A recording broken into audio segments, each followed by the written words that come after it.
I tell you what, why don't we speak to a political leader, to Ed Davey, who's here right now. Very good morning to you, Ed Davey. Liberal Democrat leader joins us. What do you think about this? The fact that we still have this long tail of COVID damage for children, for children's education. You know, lockdown was really important to protect the NHS. You know, we can acknowledge that. But it devastated children's education, and it looks like that is going to continue.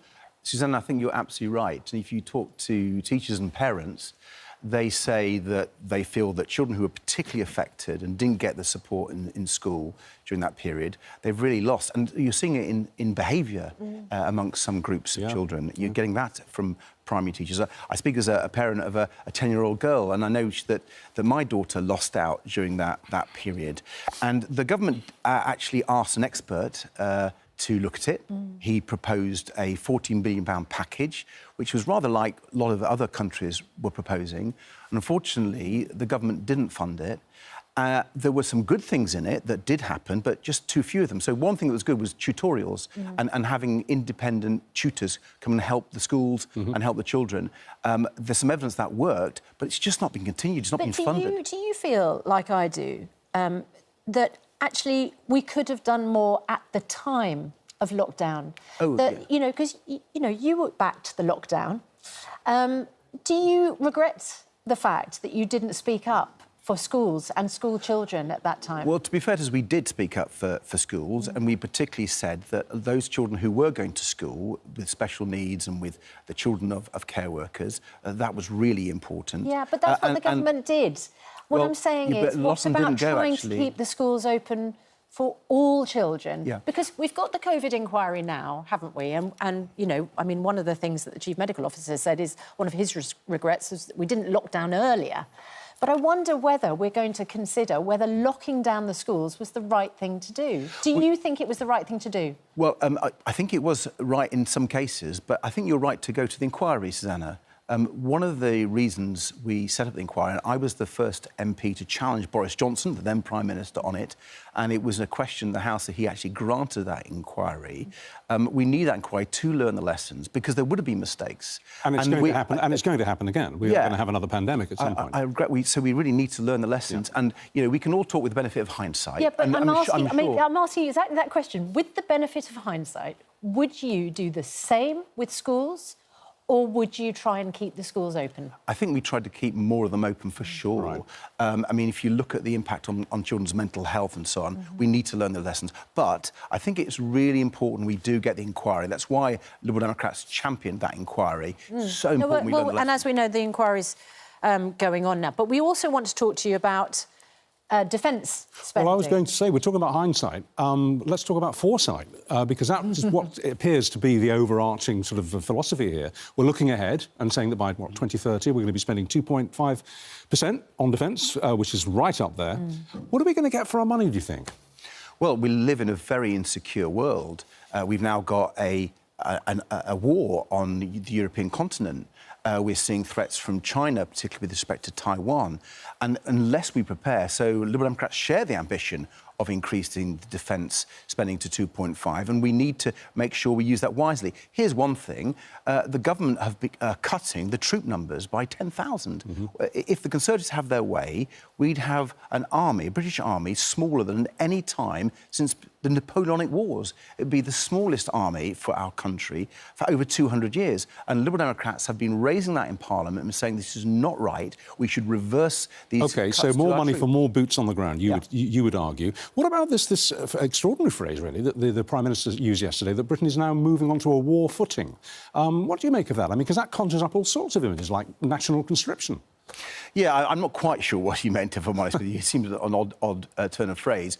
But what we do need to do is to make sure our defence industries, working with our colleagues, whether it's in the United States or in Europe, are preparing. One thing I am worried about, particularly with respect to Ukraine, with the possibility of a President Trump second term, when he's been really unsure about whether America will support Ukraine, I think we need to prepare for that. I think we need to be working with our European colleagues. We need to be looking at sources of finance. One big source of finance that Liberal Democrats keep talking about is these frozen Russian assets billions of dollars. There's about 30 billion of frozen Russian assets. We should release that to Ukraine. Yeah. Yeah. And if you look across the world, we're talking hundreds of billions of frozen Russian assets. And I don't see why our government and other governments don't get round the table and say, look, Russia is killing innocent Ukrainians. All right. It's doing the most appalling treatment. And if we don't stop it, it could go into other countries. That's helping, in a sense, by fighting a proxy war, isn't it? I mean, if we are on a war footing, what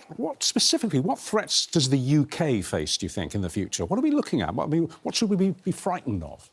Well, Russia, for starters. What, expanding beyond Ukraine? Potentially. But also what's happening in Ukraine is affecting us. We saw that with energy prices, didn't we?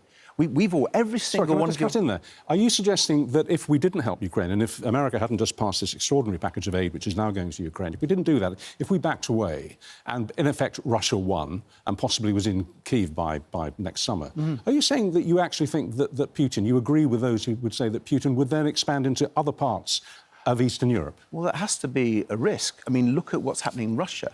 They've put their economy on a war footing. They're spending huge amounts on defence. Yes, first of all, to win the war in Ukraine. Let's hope they do. We must stop the Russians there. But if we didn't, then that huge war economy they're developing would direct its attention could go elsewhere. further. So we must take the Russian risk much more seriously. Yeah. And it's beyond that, actually. If you look at the risk from China on Taiwan, there are lots of points of conflict, and I can't remember a time that's so insecure. So we absolutely must increase our spending on defence. What I was worried about, the Prime Minister just made this announcement yesterday, he should look in the mirror. In the budget, they announced a defence budget, which was a cut of £3 billion in real terms. So he's saying one thing to the cameras, doing a completely different thing. Yeah, so let's talk about what happened with the deaths in the Channel yesterday. Yeah. Absolutely shocking. On the same day, of course, that the Rwanda Bill was passed. Now, the government would say tragic events in the Channel, 5 people dead, including a child of 7, is exactly the reason why we've introduced the Rwanda Bill. Isn't it the deterrent we need? Well, it is a tragedy, and it's not the first. And if we don't act to stop the boats, it won't be the last. So Liberal Democrats have always argued that these boat crossings need to be stopped. The question is how. Well, and now a bill has been passed, which means you put people on planes to Rwanda, it stops them getting into the boats to cross the channel. Well, does it, Susanna? That's the question. And that's the question we don't know yet, because it's only just been passed. Well, I think we have an idea. Let's take you through it, because we want to stop the boats, and the question is how. They are spending, the Conservatives spending, already £500 million, and not a single person has gone to Rwanda. I think it's the most expensive and unworkable scheme I've ever seen put forward. People like you stop people getting on the boats? Well, the theory behind this scheme, let's be clear, they're saying it's going to be deterrent. Yep. But it was interesting. I've seen people interviewed who're saying, well, you know what, I'm willing to take a risk, and B, if I go to Rwanda, I'm happy still. So it's not a deterrent. No. There's no evidence. And we've been asking the government, if you're going to spend billions of pounds of taxpayers' money on this scheme, which we all agree we need to stop the boats, but if you're going to spend this money on this scheme, is it going to produce the results? And well, they produce no evidence to show that. The trouble is, there was no answer yesterday, really satisfactorily, from the Minister, which is, if dying in the Channel is not going to stop people getting into the boats, how on earth is the remote possibility that you're going to get on a plane and be sent to Rwanda going to stop? Here's what Lib Dem What's your plan?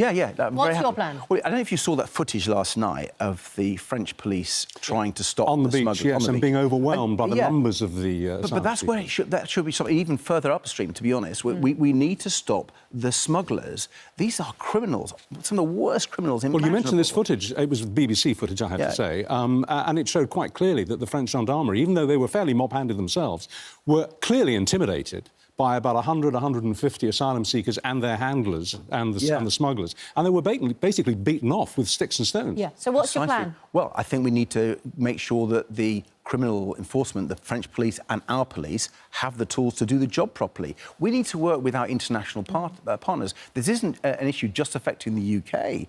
And we need to make sure these international criminal gangs, who are so wicked but profiteering so much, we target them. I want a deterrent, Susanna, but the deterrent is that these people don't do it because we catch them and we punish them. The mayor of the town says it's our fault. He says the only reason that they're getting on the boats is because we offer them a safe haven. Well, he's entitled to his view. What I would say is the French police need the resources, we need to support them, and they need to do a better job. I was not impressed by them yesterday, I have to say. No. Coming back to the Rwanda point there, I mean, there were plenty of politicians in Australia not that long ago who were saying exactly the things that you've been saying here, and people of your ilk are saying, when Australia was proposing sending their illegal immigrants to an island in the Pacific. But it's worked. No, actually, I've looked at the Australian scheme and talked to Australians who've been involved in that debate. It's a very, very different system there. What I would like to see... Well, they take illegal immigrants, they put them on a plane and they drop them on an island in the Pacific. And the numbers of asylum seekers reaching Australia has dropped dramatically. Well, I do think it's a different scheme if you look at the details, Richard. No, but in principle it's the same. But what we need to do, and Liberal Democrats are really clear on this, is working with our international partners. There was a time when we were the lead nation at Europol, making sure there was cooperation. And let's remember, this didn't used to be a problem. Go back a few years ago. Can you remember talking about it? I can't remember talking about it. We pulled out of Europol, we stopped working with our international partners, and then the problem came. OK. So what we're proposing is going back to what we used to do, which used to work. OK. Before we let you go, having been criticised for a long time for not apologising to the Post Office campaigner Alan Bates, who you had originally, back in 2010, refused to meet and then finally did, under advice from civil servants that you needed to see him for presentational reasons. You seem to have been falling over yourself to apologise to him more recently. But you were Post Office Minister at the time of the Horizon scandal. Who do you think, ultimately, is responsible for the catastrophe that's happened, and what punishment needs to be meted out? Well, I think it's the Post Office executives, and there may well have been people in Fujitsu, the IT contractor. They've clearly lied to me, to many other ministers over the 20-year period. So criminal prosecutions? Yeah, I mean, clearly we need the inquiry. The inquiry is absolutely crucial. But the Metropolitan Police has got an investigation, a criminal investigation, and I totally support that. I was advocating for the inquiry. We have to hold the people accountable for their lies and for what they did to those hundreds of sub-postmasters. It's a national scandal. Public opinion seems to be very strongly in favour of, if there are successful prosecutions, and the evidence appears to be overwhelming, that these people should go to jail. Yes. Given that they sent innocent people to jail, they should get a taste of their own medicine. You agree with that? Yeah, I totally agree with that. Yeah. One quick personal question. You're about to hang up your political towel and head for the hills, aren't you? What are you talking about? Oh, I'm sorry. I understood that you were looking to the future and thinking of maybe doing something different. Did I misread that? Was that a gossip piece? As the leader of one of the main political parties, that would be quite an announcement. It was a little gossip paragraph I read. Well, I don't know where you read that. I just thought I'd throw it at you. I can deny that totally. But what I can say is, I thought in the budget we saw Rishi Sunak preparing for retirement. When he announced a Silicon Valley investment, I thought, yeah, we know he knows he's going to lose the next election. The Liberal Democrats are going to do really well next election. I'm really proud to lead our great party. OK. And no plans to head for the hills? No. OK, I couldn't trip you up. Sorry, Davey, thanks very much indeed. Thank you very much indeed. Very welcome. Andrew, Kevin, your reflections?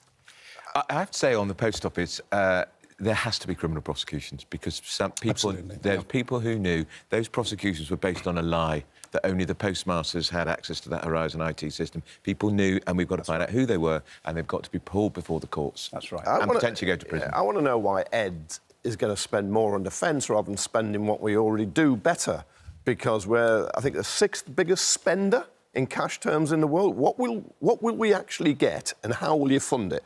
So how many nurses will be sacked? How many teachers will have to go? How many potholes will be filled? How many benefits will be cut? How many pensions will be cut? Or what other taxes will go up? There is no evidence that more spending will make us safer.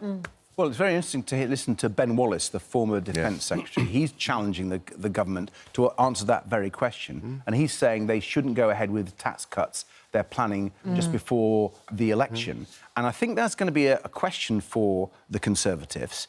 If they're now suddenly going to want to spend more money on the defence, having cut defence, and want to give tax cuts on tax cuts on tax... I mean, I don't think people believe anything they say now. They're so desperate. They're saying absolutely anything. Well, let's find out what they say when we speak to the Defence Secretary, Grant Shapps. What gets cut to increase the defence budget? That's the question, isn't it? Ed Davey, thanks very much indeed. Andrew, Kevin, thank you. Good to see you.